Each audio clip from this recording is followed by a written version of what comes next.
Alberta is seeing an early start to a forest fire season, not to mention a risk of drought this summer. Also, the NDP leadership candidates are preparing to debate beginning this week in Lethbridge. And the Premier defending her choice of the doctor to chair a panel investigating the use of data during the pandemic.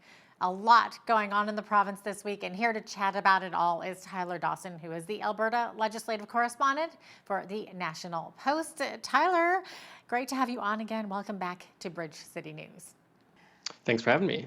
Absolutely. Well, Tyler, as mentioned, there has been an early start to forest fire season, which was officially declared back in February. And now we've seen the first instances of Albertans being put on evacuation alerts because fires are threatening their communities. And we've seen a couple of those evacuation alerts have already been lifted in northern communities, but a third for the MD of Peace in Grimshaw remains in place. So Tyler, what does this tell us about the forthcoming fire season in Alberta? Well, I think we knew that this was possibly going to be quite a bad fire season. As you mentioned, back in February, the government declared an early start to forest fire season. Usually that comes on March 1st. It came, I think, February 20th is when that was officially declared. So there's been sort of this preparation going on in the intervening months, getting ready for this fire season. And this week we have sort of seen, the actual start of it. Obviously, there have been fires that burned over the winter. There have been fires here and there around the province, but these, I think, are probably the first ones of 2024 that sort of prompted some people to leave their homes, other people to be on standby to leave their homes. And they're basically, one of them was up near Fort McMurray, one was on a First Nation near Cold Lake, and the third, as you mentioned, is in the Grimshaw sort of area in northwestern Alberta. And so two of those, the one near Fort McMurray and the one near Cold Lake, I believe have been lifted. The one that is in the MD of Peace is sending people to Grimshaw. Actually, that one is still in place. So just goes to show we've got a bit of an early start on this. People are obviously on edge, and it's a good time, I think, to remind people to think about what they might need to do in terms of evacuation, whether that's getting pets ready to go, whether that's having water and food and things like that on standby. It's been very dry up here in Edmonton. I think it's been the same down in Lethbridge. It's going to be, in all probability, a fairly dry few months, and so people are going to need to be prepared, and the government has done its preparations. Of course, we won't know exactly what it is going to look like until the fires really get going and the government begins to respond, but bit of a scary end of April, perhaps, for some of the folks around the province. Yeah, it is, and it was a really scary season last summer, so I would hate to see that happen again, but it looks like we're going to be bracing for that again, unfortunately. Now, Tyler, the Alberta government is spending $57 million to research the viability of hydrogen for home heating and vehicle fuel, and several specific grants will boost funding for hydrogen-based infrastructure and fueling. And I guess as the province made its announcement, an American company called Air Products announced it would build hydrogen fuel stations along the QE2 highway. So, Tyler, what is the government spending? Why rather are they spending money on hydrogen? Mm-hmm. Well, the government is pretty bullish on hydrogen. The idea is that this is a cleaner fuel than natural gas or oil, certainly cleaner than coal, and that this is, sort of the fuel of the future. And not only do they see that as a way to sort of meet some of their carbon reduction targets in the province and nationally, but also they see that as a potentially viable and profitable export product to places like Asia. So, it's been talked about for a long time, and there's been a lot of enthusiasm about it. And we're starting to see some of the money, get put down for these things. So as one example, some of that money is going towards a rec facility in Sherwood Park, a hamlet just outside of Edmonton, that's going to be used to sort of heat and power that facility. It's, I think, a bit of a long road before we have hydrogen-fueled vehicles. Of course, you'll need the infrastructure for hydrogen fuel stations, but you'll also need vehicles that are ready to take hydrogen fuel and not your regular gasoline. So I think there's still a fair number of logistics to be sorted out here, but the government very much sees this as sort of the fuel of the future, and there's actually been some cooperation between the provincial government and the federal government on this file. So, it's not as contentious, perhaps, as some of the other policies that are going back and forth between the two governments. So good chunk of money, certainly some research, some individual grant funding to try and get some of these, sort of new fancy projects or what have you off the ground. And of course, as you mentioned, a little bit of private investment here as well, which perhaps suggests that this is not just, the government trying to finance a sector of the economy or make something happen, and there is actually some private interest in this. So I think it remains to be seen how extensive this is, how successful this is, but hydrogen, I think, is going to be one of those things we hear quite a bit about from the government over the next, months, years, decade, perhaps. Yeah, so you think hydrogen fuel over and above even these electric vehicles? Well, I think they're part of the same sort of priority, which is Okay. reducing emissions from vehicles, but I don't think you're going to see one. I don't think you're going to see hydrogen supplant electric, if for no other reason than you currently have electric vehicles on the market. And if there are any hydrogen vehicles, I couldn't name any of them. So I think that's probably a factor. Exactly. Okay, moving on here. Premier Danielle Smith is defending her choice of the doctor to chair a panel investigating the use of data during the COVID-19 pandemic. And it's this Dr. Gary Davidson, who is the former chief of emergency medical at the Red Deer Regional Hospital. And he has argued that the province exaggerated hospital data to justify its pandemic response, but Smith is standing by him. So what did she say, Tyler? Well, she basically said that she wants to hear from a variety of opinions and a variety of people, and not just the people who were sort of the mainstream scientific consensus on this stuff. And that's of course been a bit of a theme with Danielle Smith since she entered the leadership race. She very much was sort of catapulted into the premier's office on this discontent over the way the government handled the pandemic. And I should note, discontent over the way the government handled the pandemic that came from conservatives, because of course there were plenty of left-wing or progressive people who did not like the way the Jason Kenney government handled the pandemic, but they, disliked it for very different reasons than some of the United Conservatives party support. So this has been a bit of a theme. This is not particularly new. What is controversial about this, of course, is that you have an official government report that is being produced by someone who appears to have heterodox opinions on the way that the pandemic was managed. And so that's just raised some controversy with people wondering, whether or not this person's analysis of the data, ought to be given sort of the government stamp and things like that. So, but the premier said, look, I want to hear from a bunch of different people. I want controversial opinions. I don't just want the opinions of mainstream thinkers and researchers in science. So, small controversy, perhaps, but it does, I think, suggest that when that report comes out, it was supposed to be done last December, I think, but has taken a bit of time to get finished. When that does come out, I think it's going to get quite a bit of scrutiny, perhaps more than it otherwise would have, just because of the personalities involved. I think you're right about that for sure. Okay, the deadline to buy memberships to vote in the Alberta NDP leadership race was on Monday. And the first of 3 debates takes place this Thursday evening in Lethbridge. I know we're getting all geared up for it here. And the NDP is calling this period the persuasion period before votes are actually cast.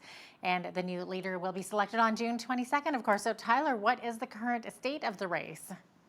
Well, so the way it kind of works is before the membership deadline, what leadership candidates do is they're trying to get out there and sign up as many members as they can. They want to not just fight over the existing pot of members, they want to bring in hundreds, thousands, tens of thousands perhaps of new members who they can more or less count on to support them. And so that part of this is done. Everybody's in. If you didn't buy your membership by Monday, you're out of luck. You can vote in the next election for whoever leads the NDP if you want, but you're not going to get to pick them as a member of the party. So at this point, as you mentioned, the persuasion period, this is about fighting over the big pot of people, not just the people you've signed up, but everybody who's joined the party over the last 10, 20, 15, 30, 40, whatever years. So the debate is a great example of that. This will be a time that all the leadership candidates are in the same room. They'll all be answering the same questions. I would imagine you'll see a little bit more discussion, perhaps, of policy, sort of trying to tease out where they might want to take a platform. I do think you will probably see some people trying to push Naheed Nenshi, the former Calgary mayor, who is probably the front runner in this race, on where his political views lie on the spectrum. Of course, Nenshi is sort of famous for being a purple candidate, a post-partisan candidate. He considers himself neither red nor blue, nor conceivably orange. And of course, the NDP has at times been a very left-wing party. Rachel Notley, I think it's fair to say, brought that party a bit more towards the center.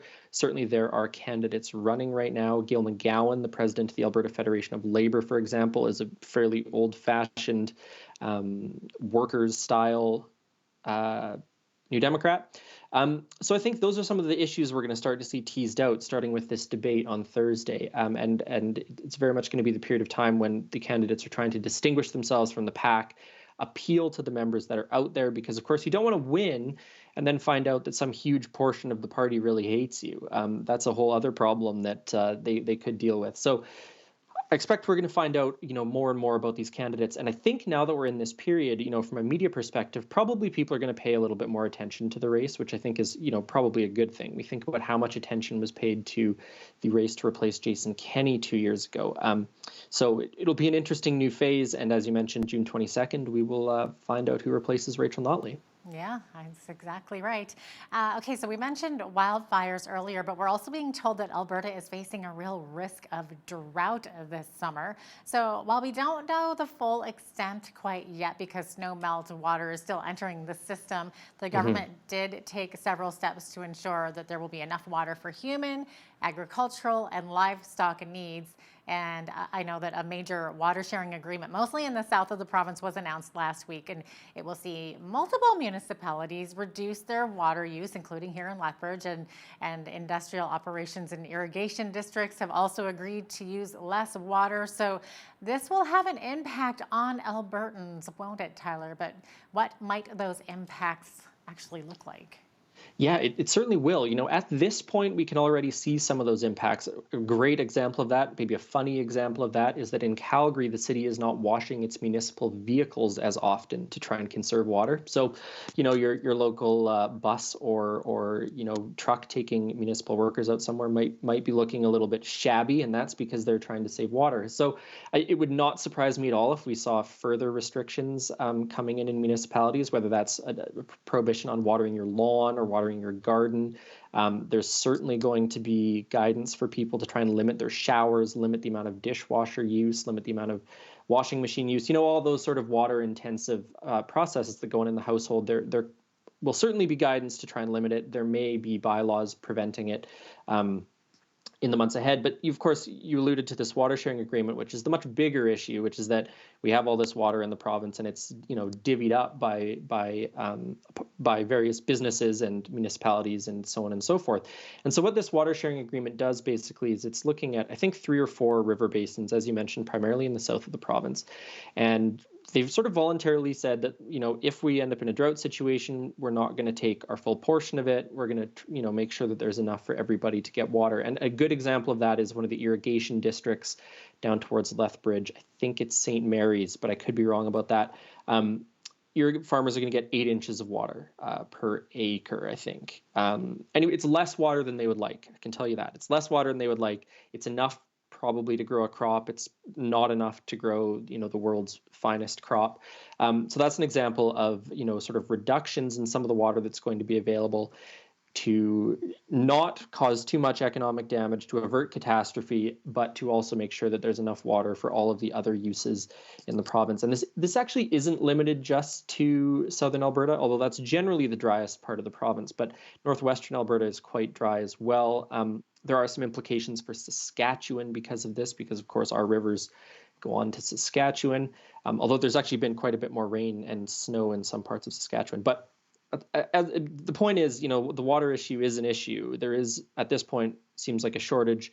We are not in an emergency state of drought yet, although that certainly could change. As you mentioned, watching the snow melt enter the system is going to be important. So lots happening on the waterfront, probably something that a lot of people in Alberta don't think about very often, but certainly down your way, I imagine a lot more people do because of the agriculture that happens.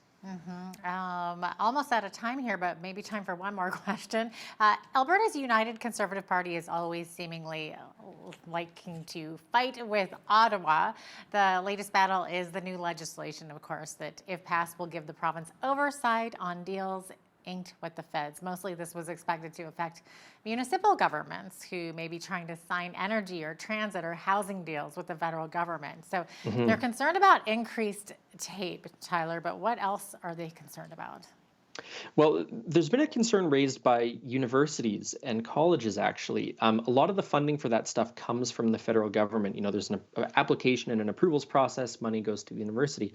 And so there does seem to be talk afoot that the provincial government is going to start wiggling its fingers around in this pot. It's unclear exactly what they would do. Would they set up their own funding stream to approve research? Would they just catalog it and complain about research they don't like? The gist of it is that they say, there isn't an ideological balance in university research, and they're not happy about that. So we don't know what it's going to look like. We do know that professors and researchers are not super happy about the possibility of political interference in their research. Right, exactly. Well, it looks like we are out of time here, but Tyler, thanks so much for joining me today. Always a pleasure to have you on. Always happy to come on. Great. Tyler Dawson is the Alberta legislative correspondent for the National Post.